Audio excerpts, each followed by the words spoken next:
नमस्कार, बहुत स्वागत आप सभी का। जी मध्य प्रदेश छत्तीसगढ़ देख रहे हैं आप। मैं हूं आपके साथ कोमल गंगवार। प्राइम टाइम एट 9 में आज सबसे पहले बात करेंगे देश की सबसे बड़ी खबर की, उस खबर की जिसने देश में मौजूद लाखों करोड़ों लोगों की आस्था से बड़ा खिलवाड़ किया है। हम बात करेंगे हाथरस के उस बाबा की जिसके पाखंड के चलते कल कई लोगों की अपनी जान गंवा दी है। वहीं अब सबसे बड़ा यह सवाल कि आखिर कौन है 121 मौतों का जिम्मेदार।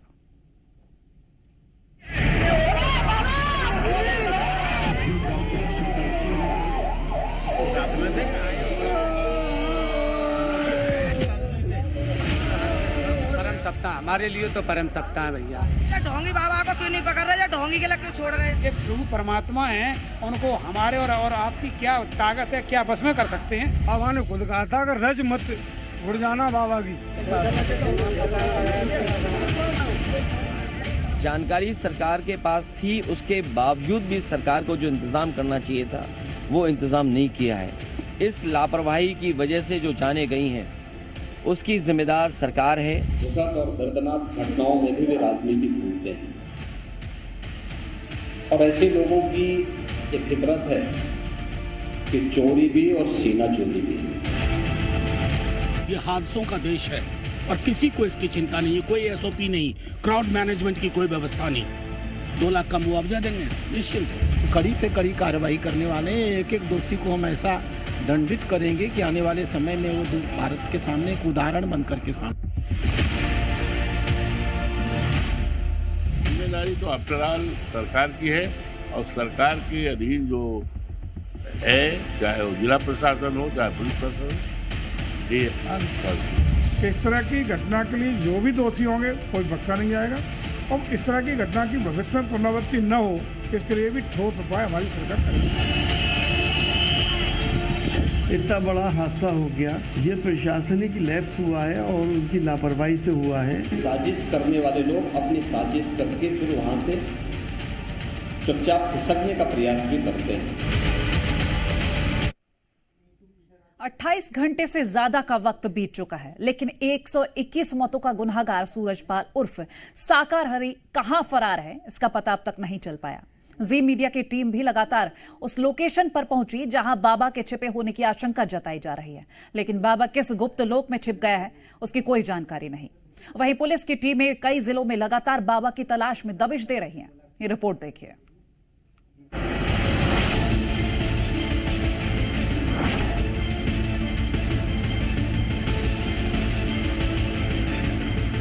सामने से तो बाबा ने दरवाजे बंद कर रखे, लेकिन जी न्यूज़ पूरी कोशिश करता है कि अपने दर्शकों तक वो एक एक तस्वीर पहुंचाए। तो अब हम लोग एरियल तस्वीर पहुंचा रहे हैं हमारे दर्शकों तक। पर आप देखिए मीडिया के कैमरे हैं, आपको यहाँ पर कोई भी दिखाई नहीं दे रहा है। जो लोग हैं वो यहाँ से हट गए हैं। मैनपुरी, एटा, हाथरस, फतेहपुर, आगरा, अलीगढ़, कासगंज, ये वो इलाके हैं जहां सूरजपाल और साकार हरी की तलाश तेजी से जारी है।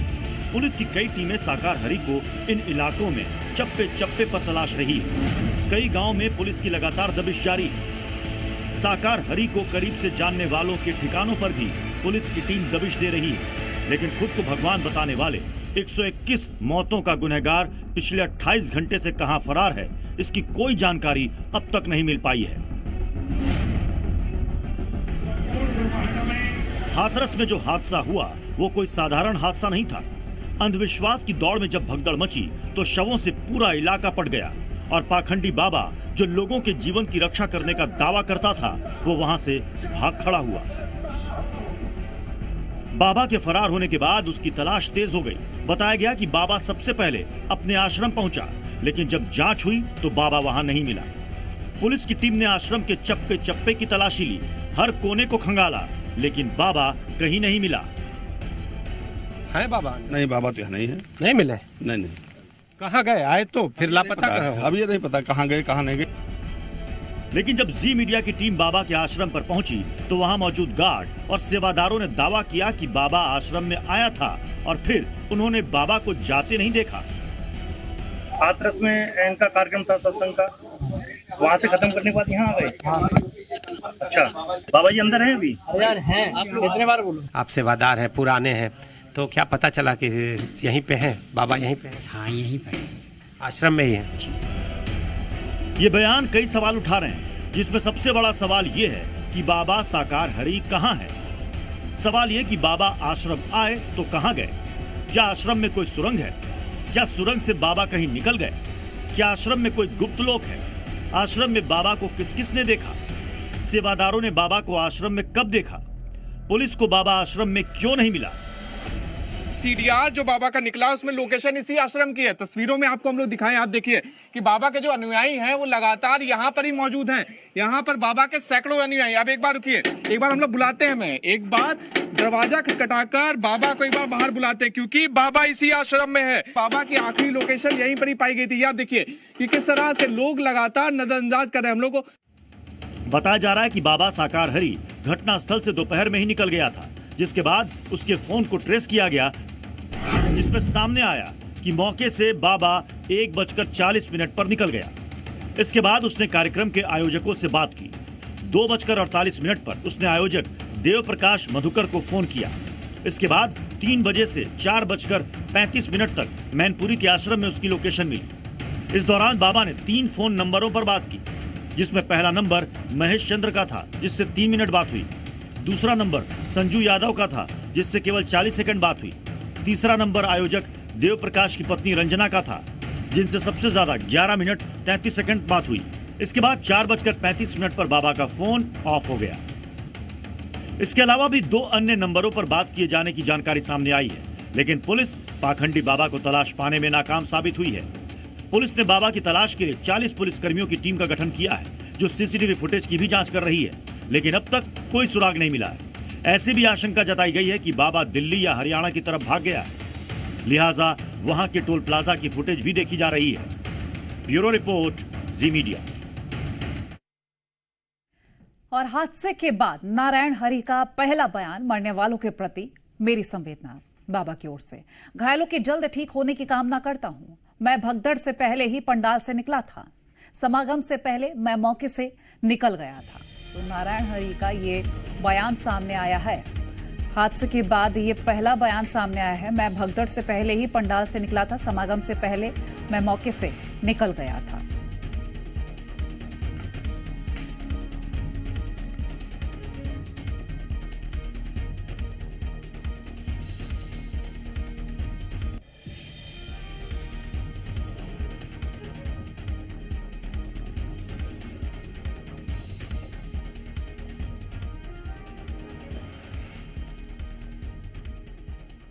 और हाथरस में 121 लोगों की मौत का जिम्मेदार पाखंडी बाबा नारायण साकार हरि फरार है। कल तक बाबा अपने आप को भगवान का रूप बता रहा था, लेकिन अब उसके काले कारनामों का सच सामने आ रहा है। क्या थे लोगों को भ्रमित करने के बाबा के हथियार? इस रिपोर्ट में आपको दिखाते हैं।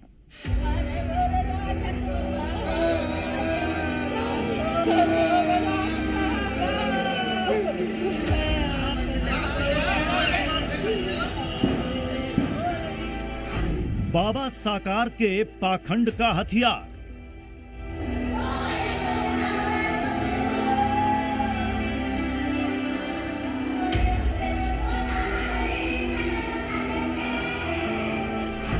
पैरों की धूल, हैंडपंप का पानी, काली चाय।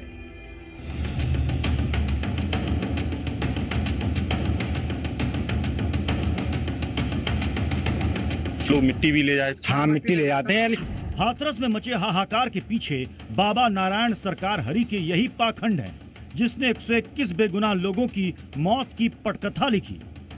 कल हाथरस में जब मौत की भगदड़ मची, तो उसकी सबसे बड़ी वजह बताई जा रही है बाबा साकार के मंच के पास की मिट्टी।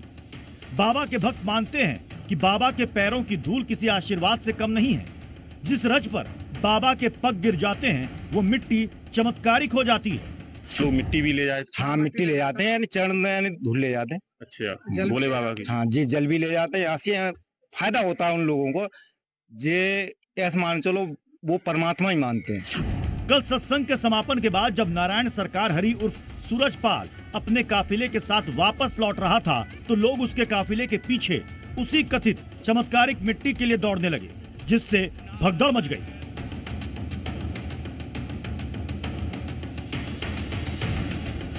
हादसे के बाद एसडीएम ने जो रिपोर्ट दी है, उसमें साफ साफ लिखा है कि बाबा के चरण की धूल को उठाने के लिए भक्त बाबा के काफिले के पीछे दौड़े और फिर बाबा का कथित चमत्कार चित्कार में बदल गया। बाबा के पाखंड और अंधविश्वास की फहरिस्त में अगली कड़ी है ये हैंडपंप का पानी। हैंडपंप की इस लंबी कतार पर नजर दौड़ाइए। ये हैंडपंप नारायण सरकार हरि उर्फ सूरजपाल के आश्रम के बाहर लगे हुए हैं। सूरजपाल ने अपने भक्तों के दिमाग में भ्रम डाल रखा था कि इस हैंडपंप का पानी पीने से गंभीर बीमारियां तक दूर हो जाती हैं। दूर दूर से भक्तों की भीड़ इन हैंडपंप का पानी लेने के लिए पहुंचती थी, जिसे वो गंगा जल की तरह पवित्र समझते थे। बाबा के इस कथित दुख निवारक जल के लिए लंबी लंबी कतारें लगती थीं।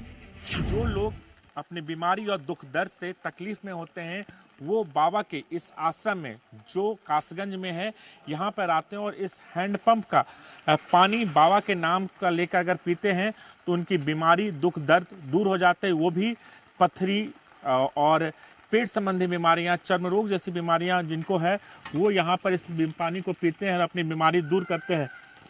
यहाँ तक कि बोतल में भरकर अपने घर भी ले जाते हैं और लगातार उसे गंगा जल की तरह भी पीते हैं। बाबा के अंधविश्वास की पोटली से काली चाय का रहस्य भी निकला है। बताया जाता है कि नारायण साकार अपने भक्तों की बीमारी दूर करने के लिए उन्हें काली चाय पिलाता था। वो दावा करता था कि इस चाय को पीने से सारे कष्टों से मुक्ति मिल जाती है। इस चाय को पीने के लिए भक्त सालों साल इंतजार किया करते थे। काली चाय कह रहे थे आप? काली चाय नींबू वाली, नींबू डाल के। हाँ। तो क्या उसमें कोई चमत्कारिक चाय? वो प्रसाद है भोले बाबा का, वो बढ़ता है।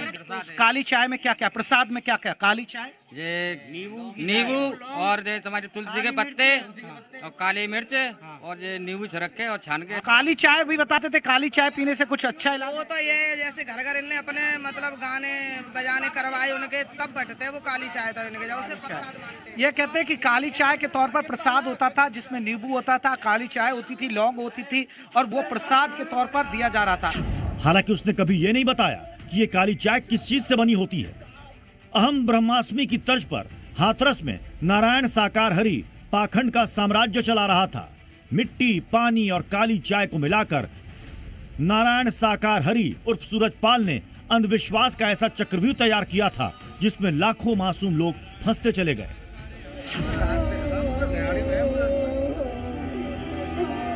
मगर 2 जुलाई की दोपहर 2 बजे हुए हादसे में 121 बेगुनाह मासूमों की मौत हो गई तो बाबा के सारे काले कारनामों की पोल खुल गई।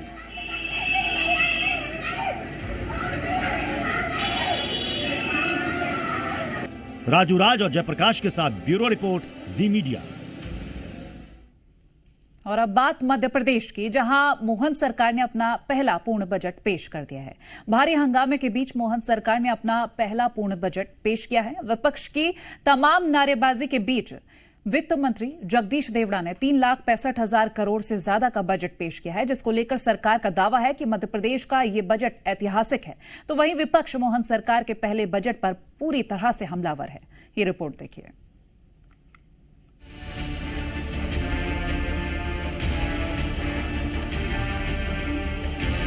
मध्य प्रदेश में जारी मानसून सत्र के बीच आज मोहन सरकार ने अपना पहला पूर्ण बजट पेश किया। विधानसभा में नरसिंह घोटाले की गूंज के बीच वित्त मंत्री जगदीश देवड़ा ने प्रदेश के लिए 3.5 लाख करोड़ से ज्यादा का बजट पेश किया, जो पिछले बजट के मुकाबले 16% ज्यादा है। बजट सत्र प्रस्तुत बजट को सुनकर उसके बाद उस पर प्रतिक्रिया दें। के बजट की तुलना में 16% से अधिक वृद्धि की है। अपने पहले पूर्ण बजट को लेकर सीएम डॉक्टर मोहन यादव का दावा है, ये बजट जनता के लिए और जनता का है। साथ ही विकसित एमपी के लिए ये बजट कारगर साबित होगा। उस नगरी से आते हैं जो विक्रमादित्य की नगरी है और विक्रमादित्य हमेशा जनहितैषी निर्णयों के कारण जाने जाते हैं। तो मध्य प्रदेश के अंदर में सुशासन के रूप में, आदर्श रूप में विक्रमादित्य, राजा भोज ऐसी बहुत लंबी परंपरा है। तो स्वाभाविक रूप से अगर अपनी वित्तीय व्यवस्था पे नियंत्रण होगा तो हम कर को न लगाते हुए भी वर्तमान व्यवस्थाओं में विकास की बड़ी संभावना खोजते हैं। यही कारण है कि मध्य प्रदेश के इस बजट में विकास के बड़े टारगेट लिए हैं, बड़ी धनराशि का बजट बनाया गया। विकास परक अगर दृष्टि होगी तो स्वाभाविक रूप से सब क्षेत्रों में विकास की संभावना ढूंढी जाएगी। यही कारण है कि विकास के लिए पर्याप्त धनराशि भी दी गई और पर्याप्त रूप से विकास करने के लिए सारी गुंजाइश विभागों को भी बढ़ाने के लिए दी गई है, जिसके कारण से मध्य प्रदेश की एक अलग छवि बन के आएगी। साल 2024-25 के लिए जारी एमपी के इस बजट को लेकर जहां सरकार के तमाम दावे हैं, प्रदेश की मुख्य विपक्षी पार्टी बजट को लेकर सरकार पर हमलावर है। शिक्षा, बच्चों को लैपटॉप, स्कूटी, फिर परिवार के वो लोग जिनको मुफ्त शिक्षा के साथ छात्रवृत्ति, सब पेंडिंग है। सरकारी कर्मचारियों की, चतुर्थ श्रेणी के कर्मचारियों की 3-3, 4-4 महीने की तनख्वाहें नहीं दे पाते हैं। तो कुल मिलाकर इस बजट का जो मूल सार है वो 3C का है। जनता के लायक बजट हो तो समझ में आता, क्यों आपने बैकलॉग के भर्ती के पद है उसके बारे में कोई बजट में उसमें कोई चर्चा नहीं करी। बजट के अंदर 3000 बहनों को लाडली बहना के कोई प्रावधान नहीं। इससे स्पष्ट होता है कि भारतीय जनता पार्टी अपने जो घोषणा की थी वो भूल गई घोषणा पत्र की। सरकार उन्हीं योजनाओं में खर्च करना चाह रही है पैसा जिन योजनाओं के अंदर बड़े स्तर पर भ्रष्टाचार होता है। मोहन सरकार का दावा है उनके पहले पूर्ण बजट में जन भागीदारी वाली कई योजनाएं शामिल हैं, जिसमें स्वास्थ्य, शिक्षा, गरीब, किसान और महिलाओं पर खास फोकस है। लेकिन सरकार के इस बजट को लेकर विपक्ष सवाल खड़े कर रहा है। अब देखना होगा मोहन सरकार का पहला पूर्ण बजट प्रदेश की विकास गति को कितनी रफ्तार देता है। ब्यूरो रिपोर्ट, जी मीडिया।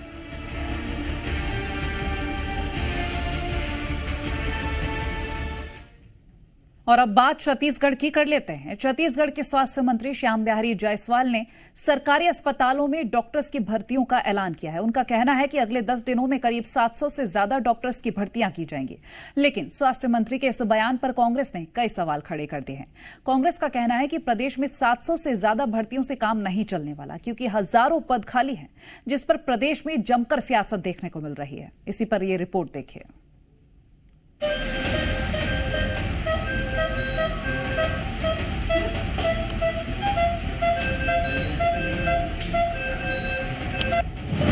छत्तीसगढ़ में सरकारी डॉक्टर बनने की चाह रखने वाले युवाओं के लिए खुशखबरी है, क्योंकि जल्द ही राज्य में डॉक्टरों की भर्तियां होने वाली हैं। खुद राज्य के स्वास्थ्य मंत्री श्याम बिहारी जायसवाल ने ये जानकारी दी है। उन्होंने कहा कि प्रदेश के सरकारी अस्पतालों में डॉक्टरों की कमी को पूरा करने के लिए ये फैसला लिया गया है। डॉक्टरों की यह भर्तियां स्वास्थ्य विभाग की तरफ से की जाएगी। 10 दिन के अंदर करीब 500 डॉक्टरों की नियुक्ति कर रहे हैं। अभी बांड डॉक्टर हम नियुक्ति कर रहे हैं जो 2 साल के लिए होते हैं। इसके अलावा मैं आपको बता दूं कि लगभग 500 डॉक्टरों के लिए नियुक्ति के लिए हमने पीएससी को भेज दिया है, क्योंकि उसकी डायरेक्ट भर्ती हम नहीं कर सकते, रेगुलर पोस्ट के लिए भेजे हैं। और कुछ नीचे स्तर के नर्सेस हैं, वार्ड बॉय हैं या अन्य ऐसे कर्मचारी हैं, उनके लिए हमने व्यापम को ही सेटअप भेजा हुआ है। तो व्यापम और पीएससी से रेगुलर भर्ती जल्द निकलेगी। स्वास्थ्य मंत्री श्याम बिहारी जायसवाल ने कहा कि स्वास्थ्य विभाग में जल्द डॉक्टरों की भर्ती होगी। करीब 750 डॉक्टरों की भर्ती की जाएगी। लेकिन कांग्रेस ने इस बयान पर सवाल खड़े कर दिए हैं। स्वास्थ्य मंत्री सस्ती लोकप्रियता हासिल करने के लिए घोषणा कर रहे हैं। 10 दिन ज्यादा दूर नहीं है, समझ आ जाएगा कितने चिकित्सकों की भर्ती कर रहे हैं। वैसे तो प्रदेश में कम से कम अभी वर्तमान में 9000 से अधिक चिकित्सकों के पद खाली हैं। अब 700 की भर्ती की बात कर रहे हैं, उसमें से भी 500 तो बाउंड वाले हैं, जो कि MBBS किए हैं। उनको बाउंड के आधार पर सरकार के पास सेवा देना, मतलब सीधी भर्ती मात्र 200 या 250 की होने वाली है। जबकि हकीकत ये है जो जरूरत उसके हिसाब से 9000 से अधिक चिकित्सकों की भर्ती होनी चाहिए। बता दें कि छत्तीसगढ़ के स्वास्थ्य विभाग में फिलहाल डॉक्टरों की कमी है। विधानसभा सत्र के दौरान भी सरकार की तरफ से बताया गया था कि प्रदेश में 5000 पदों पर डॉक्टर और चिकित्सा कर्मियों की भर्ती की जाएगी। यह 750 भर्ती की प्रक्रिया इसी घोषणा के आधार पर की जा रही है। लेकिन अब कांग्रेस ने इससे वादा खिलाफी करार दिया है, जिस पर सियासी संग्राम शुरू हो गया है। ब्यूरो रिपोर्ट, जी मीडिया।